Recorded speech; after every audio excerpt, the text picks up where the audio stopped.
Hello students, welcome back to clear concept classes. Students, हम यहाँ आप देखने वाले हैं पीरियोडिक प्रॉपर्टीज। ठीक है, तो पीरियोडिक प्रॉपर्टी क्या है, नाम से ही पता चल रहा है। पीरियोडिक मतलब एक फिक्स्ड इंटरवल के बाद, यानी फिक्स टाइम के बाद प्रॉपर्टीज का आना, उसको क्या बोलेंगे, पीरियोडिक प्रॉपर्टी। तो यहाँ लिखा हुआ है कि the properties which appears at regular interval in the periodic table are called periodic properties.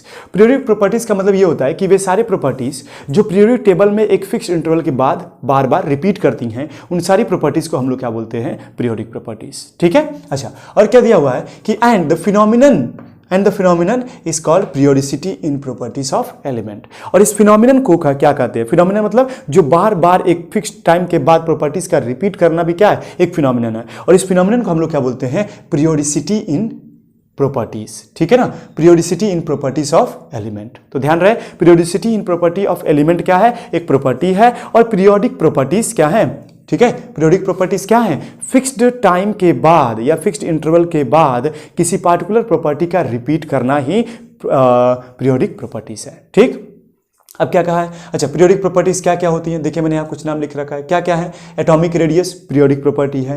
ठीक है, ionization potential periodic property, electron affinity, electron negativity, ठीक है, metallic and non metallic character, density, melting and boiling point, nature of oxides, oxy acids and hydrides. ये कुछ ऐसी periodic properties हैं जो आपको पीरियोडिक टेबल में देखने को मिलेंगी।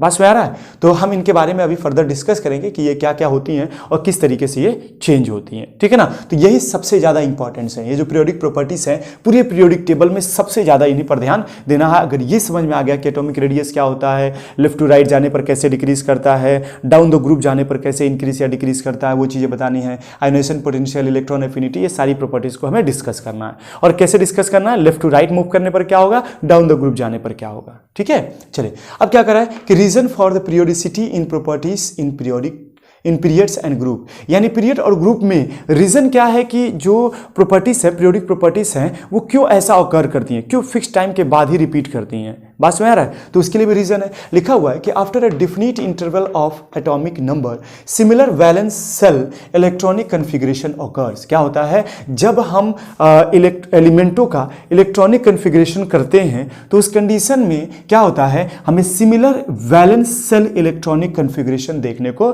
मिलता है। यानी जब हम इलेक्ट्रॉनिक कन्फिग्रेशन करेंगे तो वैलेंस सेल में नंबर ऑफ इलेक्ट्रॉन आपको सेम देखने को मिलेगा। और यही रीजन है जिसकी वजह से ये पीरियोडिक प्रॉपर्टीज ऑकर करती हैं। ठीक है, अच्छा, और क्या दिया हुआ है, properties of elements depend on the number and arrangement in various shell including valence cell.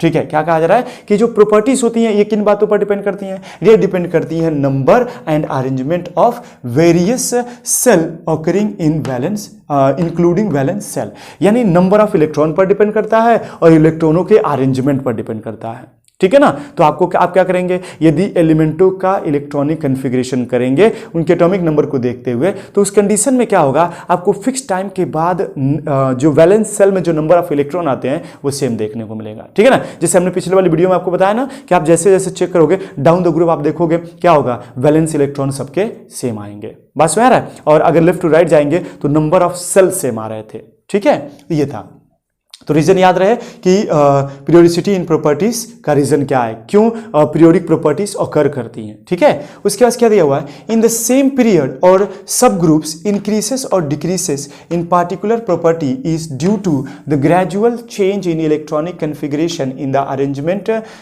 Arranged element. मतलब इसमें यह कहा जा रहा है कि द सेम पीरियड्स और सब ग्रुप, अगर एक ही पीरियड या सब ग्रुप में जब हम देखेंगे तो बढ़ता हुआ या घटता हुआ ना, इंक्रीज और decrease in particular property is due to, यानी बढ़ते हुए प्रॉपर्टी या घटते हुए जो प्रॉपर्टीज हैं वो इस वजह से हैं, due to gradual change in electronic configuration.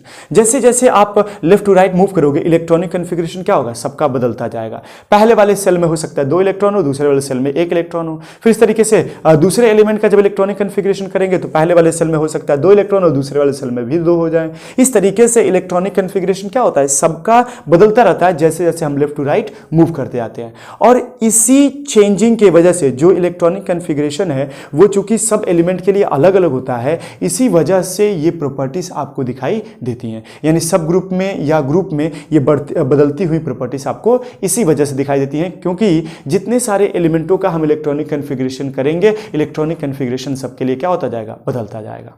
ठीक है, आप देखिए अब यहां पर कुछ सबसे इंपॉर्टेंट प्रॉपर्टीज को मैंने, है ना, डिफाइन किया हुआ है। वो क्या क्या है देखिए। सबसे पहले दिया हुआ है एटॉमिक रेडियस। एटॉमिक रेडियस क्या है, देखिए अगर ये 4 पॉइंट समझ जाते हो, बाकी के सारे पॉइंट्स काफी आसान हो जाएंगे। इन सारी जो प्रॉपर्टीज मैंने यहां लिख रखा है ना, ये सारी प्रॉपर्टीज को समझना एकदम आसान हो जाएगा यदि इन 4 प्रॉपर्टीज को अच्छे से समझ लेते हो तो। देखो क्या दिया हुआ है, एटॉमिक रेडियस। एटॉमिक रेडियस क्या होता है, it is the distance between the centre of nucleus to the outermost shell. यानी अगर कोई हमारे पास, मान लीजिए कि ये कोई एटम है और इसमें बहुत सारे इस तरीके से सेल हैं सब, ठीक है, तो इसके सेंटर से लेकर के सबसे बाहर वाले सेल यानी वैलेंस सेल तक की जो दूरी होगी, यानी सेंटर ऑफ न्यूक्लियस से सबसे बाहरी वाले सेल तक की जो दूरी होगी, उसी डिस्टेंस को हम लोग क्या बोलेंगे, एटॉमिक रेडियस।